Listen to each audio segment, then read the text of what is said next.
আসসালামু আলাইকুম। আশা করি সবাই ভালো আছেন। আজকে আমি আপনাদের সাথে নুডলস দিয়ে রামেনের রেসিপি শেয়ার করব। যদিও রামেন আলাদা কিনতে পাওয়া যায়, কিন্তু আমাদের সকলের হাতের কাছে থাকে নুডলস। আর রামেন একটু মোটা হওয়াতে বাচ্চারা খেতেও চায় না। অন্যদিকে নুডলস বাচ্চাদের খুবই প্রিয়, তাই রামেন রেসিপিটা করেছি নুডলস দিয়েই। তো চলুন কথা না বাড়িয়ে চলে যাই মূল পর্বে। প্রথমে গরম তেলে হাফ চা চামচ করে আদা ও রসুন বাটা দিয়েছি।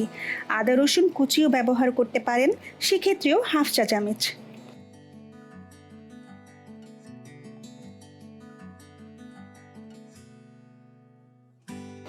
এগুলো হালকা ভেজে দিয়ে দিচ্ছি টুকরো করে রাখা সলিড মুরগির মাংস।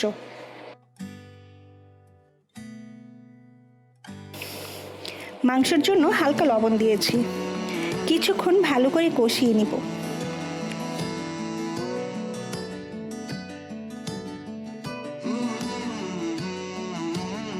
এরপর দিচ্ছি টুকরো করে রাখা গাজর এবং বেবিকর্ন। সবজিগুলো আপনারা আপনাদের পছন্দ অনুযায়ী যে কোনো শেপেই কেটে নিতে পারেন এবং যে কোনো সবজি এখানে ব্যবহার করতে পারেন।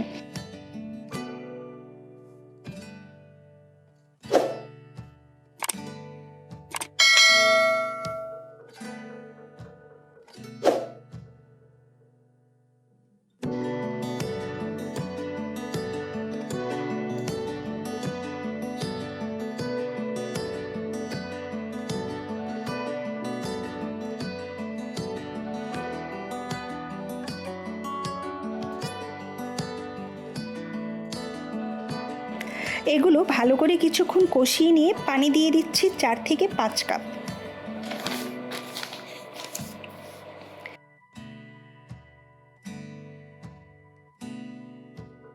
এখন এতে দিচ্ছি হাফ কাপের কম সয়া সস এবং হাফ কাপ টমেটো সস।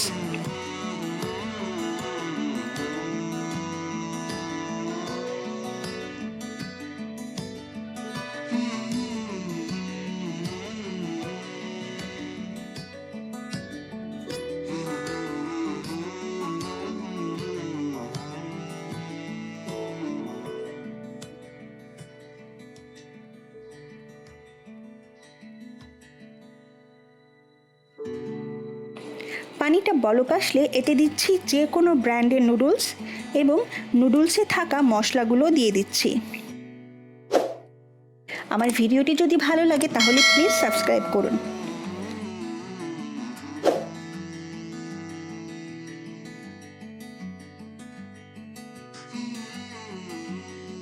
ব্যাস, এখন নুডলস সেদ্ধ হয়ে গেলেই নামিয়ে পরিবেশন করুন।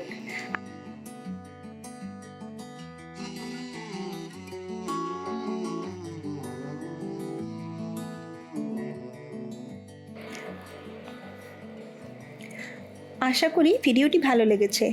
পরবর্তী ভিডিও দেখার আমন্ত্রণ জানিয়ে আজকে আমি এখানেই বিদায় নিচ্ছি। সেই পর্যন্ত সবাই ভালো থাকুন, সুস্থ থাকুন। আল্লাহ হাফেজ।